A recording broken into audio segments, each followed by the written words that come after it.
جمال الوجود بذكر الإله وتصفو الحياة بنور هدى. بسم اللہ الرحمن الرحیم. آج میں آپ کے سامنے 21ویں پارے کا خلاصہ اور تفسیر پیش کروں گا. اعوذ باللہ من الشیطان الرجیم. بسم اللہ الرحمن الرحیم. اتل ما اوحی الیک من الکتاب واقم الصلاۃ ان الصلاۃ تنہی عن الفحشاء والمنکر. اس کاموں سے روکتی ہے.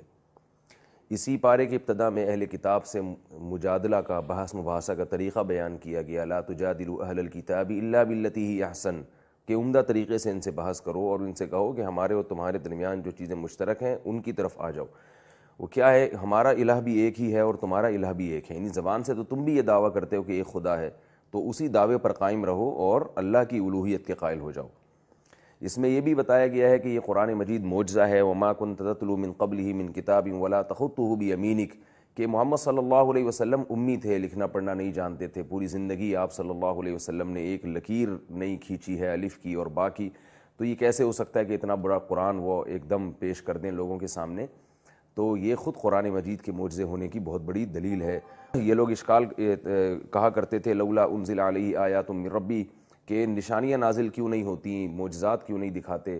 تو بتایا گیا کہ سب سے بڑی جو دلیل ہے محمد صلی اللہ علیہ وسلم کی نبوت کی اور معجزہ ہے انا انزلنا علیک الکتاب، کہ یہ جو کتاب ہم نے آپ پر نازل کی ہے یہ خود ایک بہت بڑا معجزہ ہے، اس کے مضامین اور اس کی آیات. اور سورہ عنکبوت کا چونکہ اس پارے کی ابتدا میں اختتام ہے، تو اس میں اللہ تعالیٰ نے ایک اصول اور ضابطہ بیان کیا آخر میں، والذین جاہدوا فینا لنہدینہم سبلنا، کہ جو لوگ ہمارے راستے میں محنت کرتے ہیں، کوشش کرتے ہیں دین کے لیے، ہم ان کے لیے اپنے راستوں کو کھولتے چلے جاتے ہیں. تو آپ دین پر جب آئیں گے ابتدا میں آپ کو مشکلات ہوں گی، لیکن اللہ تعالیٰ آپ کو کے سینے میں کو کھول دیں گے اسلام کے لیے اور ہدایت کے راستے کو آپ کے لیے آسان بناتے چلے جائیں گے. اس کے بعد سورہ روم ہے. سورہ روم کا ایک شان نزول ہے کہ اہل روم کو اہل فارس سے شکست ہو گئی تھی. اہل فارس وہ مشرک تھے، اہل کتاب نہیں تھے، کسی پیغمبروں کی دعوت کو نہیں مانتے تھے، اور رومی اگرچہ غیر مسلم تھے مگر اہل کتاب تھے، انبیاء کے وجود پر اور تقدیر پر اور جو اسلام کے بیسک عقائد ہیں اس میں بہت سارے عقائد پر ایمان رکھتے تھے. تو جب رومیوں کو شکست ہوئی ہے تو مشرکین مکہ خوش ہوئے، اور اس سے یہ شگون لیا گیا کہ اللہ تعالیٰ یا جو اس کائنات کو بنانے والا ہے وہ مشرکوں کے ساتھ ہے، وہ اہل کتاب کے ساتھ نہیں ہے. تو اس سے یہ شگون لیا گیا کہ اب مسلمانوں کو بھی شکستیں ہوں گی، مسلمان بھی جو ہے وہ پستی کی طرف جائیں گے. تو اللہ تعالیٰ نے یہ آیات نازل کی، غلبت الروم فی ادنی الارض وهم من بعد غلبهم سیغلبون فی بضع سنین، کہ ان قریب رومیوں کو فتح ہو جائے گی. اور یہ اس بات کی ایک اچھی علامت ہوگی کہ اللہ تعالیٰ ان لوگوں کے ساتھ ہے جو پیغمبروں پر ایمان رکھتے ہیں. تو اس سے فرمایا کہ بنصر اللہ، اللہ تعالیٰ کی مدد سے ایسا ہوگا. اور یفرح المؤمنون، جب مومنون کو پتہ چلے گا کہ رومیوں کو فتح ہوئی ہے تو مومنین اس سے خوش ہوں گے. اس سے پتہ چلتا ہے کہ اسلام اہل کتاب کے زیادہ قریب ہے، اور جو لوگ اہل کتاب نہیں ہیں اور انبیاء کے وجود پر ایمان نہیں رکھتے اسلام ان سے دور ہے. اس میں سورہ روم میں اللہ تعالیٰ نے اپنی نشانیاں بھی بیان کی ہیں. وَمِنْ آیَاتِهِ خَلَقَكُم مِّن تُرَابٍ، اس نے تمہیں مٹی سے بنایا اور پھر پانی کے قطرے میں تبدیل کیا اور تم انسان بن کے زمین میں گھومتے پھرتے ہو. جَعَلَ لَكُم مِّنْ أَنفُسِكُمْ أَزْوَاجًا، تمہاری جنس کے جوڑے پیدا کیے اس نے، تمہیں ان سے سکون حاصل ہوتا ہے. اور اس اللہ نے تمہارے لیے خلق السماوات والارض، اس کی نشانیاں ہیں آسمان اور زمین کے پیدا کرنے میں. منامکم باللیل والنہار، دن اور رات میں تم نیند لیتے ہو، یہ نیند اللہ کی ایک بہت بڑی قدرت ہے اور اس کی ایک بہت بڑی نعمت ہے. آسمان سے پانی برسانا اور اس سے طرح طرح کے نباتات پیدا کرنا. ان فی ذلک لآیات لقوم یعقلون، عقل والوں کے لیے اس میں بڑی بڑی نشانیاں ہیں. اسی صورت میں اللہ تعالیٰ نے مشرکین کا جو مذہب ہے اس کے باطل ہونے کو ایک مثال سے سمجھایا ہے. ضرب لکم من انفسکم هل لکم مما ملکت ایمانکم من شرکاء فیما رزقناکم فانتم فیہ سواء. مشرکین یہ کہتے ہیں کہ اللہ نے ان کو بھی اختیارات دے رکھے ہیں، ہمارے جو جھوٹے خدا ہیں. تو اللہ فرماتے ہیں کہ تم اپنے غلاموں کو اپنے ساتھ پراپرٹی میں، جائیداد میں اور ملکیت میں شریک نہیں کرتے، حالانکہ ان غلاموں کی جو تمہارے ساتھ رشتہ ہے، ہمارا تو ان جھوٹے معبودوں کے ساتھ وہ رشتہ بھی نہیں ہے.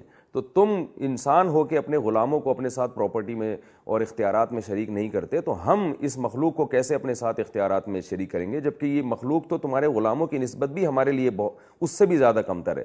تو تم جب شریک نہیں کرتے تو ہم ان کو کیسے اختیارات میں اپنے ساتھ شریک کریں گے؟ یہ کیسی باتیں ہیں جو تم کرتے ہو اور کیسے جھوٹے دعوے ہیں جو تم کرتے ہو.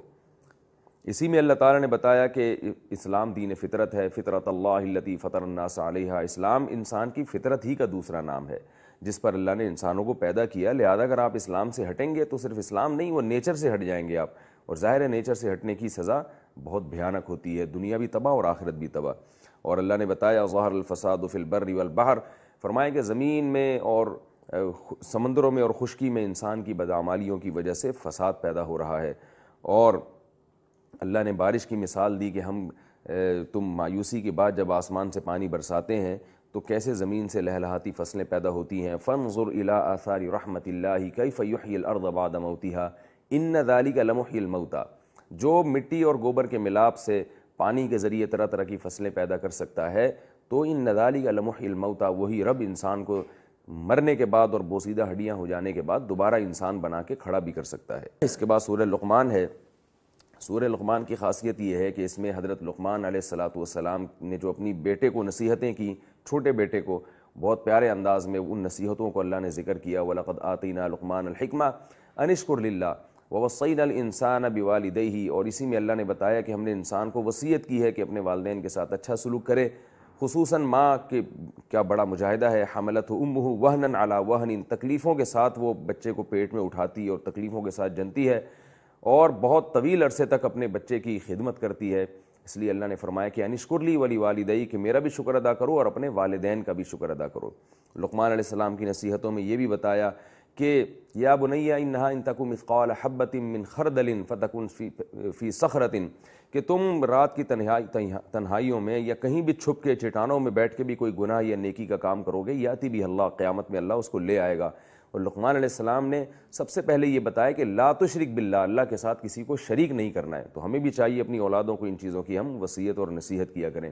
اور یہ بھی بتایا وَأْمُرْ بِالْمَعْرُوفِ وَانْهَ عَنِ الْمُنْكَرِ، بیٹا نماز میں قائم کرنا اور اچھائی کو معاشرے میں فروغ دینے کی کوشش کرنا، برائی سے روکنے کی کوشش کرنا. وَاصْبِرْ عَلَى مَا أَصَابَكَ، اور جب اچھائی کو فروغ دینے کی کوشش کرو گے تو رکاوٹیں آئیں گی، ان رکاوٹوں پہ صبر کرنا ہے. وَغْضُضْ مِنْ صَوْتِكَ، تکبر نہیں کرنا اور اپنی آواز کو پست رکھنا ہے.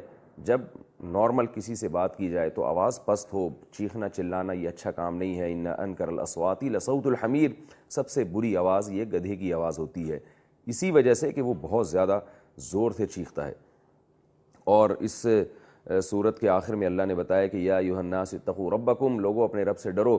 واخشوا یوما لا یجزی والد عن ولدہ ولا مولود هو جاز عن والدہ شیئا، ایک دن آنے والا ہے نہ باپ بیٹے کے کام آئے گا نہ بیٹا باپ کے کام آئے گا.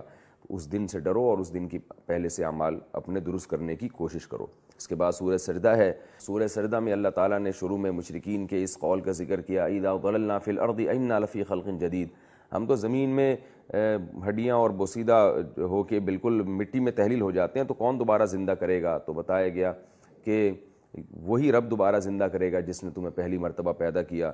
یہ مشرکین کے احوال تھے. اور جو ایمان والے ہیں اللہ ان کے احوال بیان کرتے ہیں. تتجافى جنوبهم عن المضاجع، فرمایا یہ تو اعتراضات میں لگے ہوئے ہیں، لیکن بہت سے نیک لوگ ایسے ہیں کہ رات کو ان کے پہلو بستروں سے جدا ہو جاتے ہیں. یدعون ربهم خوفا وطمعا، اور وہ جنت کی لالچ میں اور جہنم کے خوف سے اپنے رب کو پکارتے ہیں. فلا تعلم نفس ما اخفی لهم من قرۃ اعین، کسی نفس کو خبر نہیں ہے کہ ہم نے ان کی آنکھوں کی ٹھنڈک کا کیسا سامان چھپا کے رکھا ہوا ہے. سورہ سجدہ کے بعد سورہ احزاب ہے. سورہ احزاب میں حزب کہتے ہیں لشکر کو، اور احزاب لشکروں کو کہتے ہیں، کیونکہ غزوہ خندق میں بہت سارے لشکر مل کے مدینہ پہ حملہ کر رہے تھے. اس مناسبت سے سورت کا نام سورہ احزاب رکھا گیا اور اس میں اس کا تذکرہ ہے. سورہ احزاب کے شروع میں اللہ تعالیٰ نے بتایا کہ مشرکین کا ایک نظریہ تھا کہ جو بہت ذہین ہوتا ہے اس کے سینے میں دو دل ہوتے ہیں. تو اللہ نے بتایا ما جعل اللہ لرجل من قلبین فی جوفہ، اللہ نے سینے میں دو دل نہیں پیدا کیے. اور یہ بھی بتایا کہ تم اپنی بیویوں کو جو ماں کہہ کے اپنے اوپر حرام کہہ کر لیتے ہو، تو جو تمہاری مائیں حقیقی مائیں ہیں وہی تمہاری مائیں ہیں، تمہاری بیویاں تمہاری مائیں نہیں ہیں. اور یہ بھی بتایا کہ تم جن لڑکوں کو اپنا منہ بولا بیٹا بنا لیتے ہو تو وہ حقیقی بیٹے نہیں بنتے. وما جعل ادعیاءکم ابناءکم، جو منہ بولے بیٹے ہیں وہ حقیقی بیٹے نہیں بنتے، لہذا ان پر حقیقی بیٹوں کے احکام جاری مت کیا کرو. اور اسی میں اللہ نے یہ بھی بتایا کہ عرب کی ایک رسم تھی کہ وہ منہ بولے بیٹے کی بیوی کو جب طلاق ہوتی تھی تو اس سے نکاح نہیں کرتے تھے، اس کو بہو سمجھتے تھے. تو اس زمانے جاہلیت کی رسم کا قلع قمع کیا گیا اور نبی صلی اللہ علیہ وسلم کو حکم دیا گیا کہ آپ کے منہ بولے بیٹے زید نے جو اپنی بیوی کو طلاق دی ہے تو آپ ان کی طلاق یافتہ بیوی سے نکاح کر سکتے ہیں، اس لیے کہ وہ آپ کے حقیقی بہو نہیں ہیں. اور جو حقیقی بہو نہیں ہوتی اس پر بہو والے احکامات جاری نہیں ہوتے۔ اور اس میں بتایا گیا کہ آپ عرب سے نہ ڈریں، کیونکہ انبیاء صرف اللہ ہی سے ڈرتے ہیں، لہذا جب اللہ آپ کو حکم دے رہا ہے تو آپ کو ان سے نکاح کرنا پڑے گا۔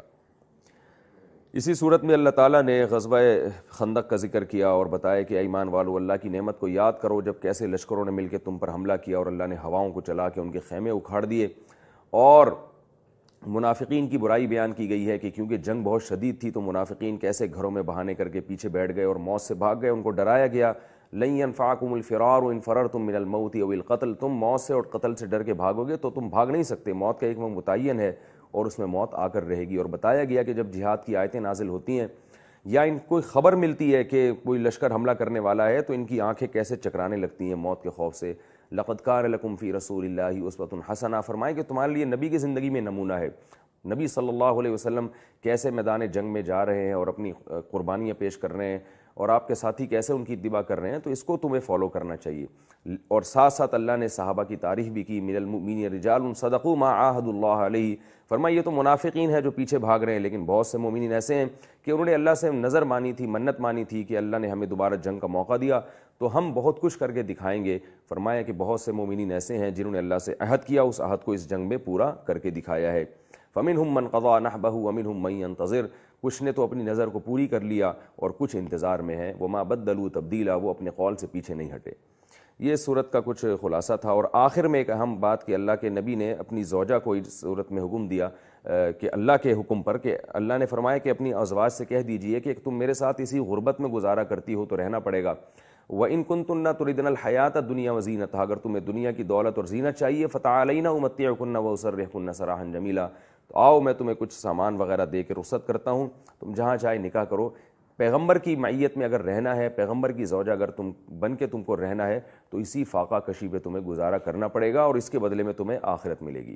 اللہ تعالیٰ سے دعا ہے کہ جو کچھ ہم نے سنا اللہ تعالیٰ اس پر عمل کرنے کی توفیق عطا فرمائے۔ وما علینا الا البلاغ۔ جمال الوجود بذكر الإله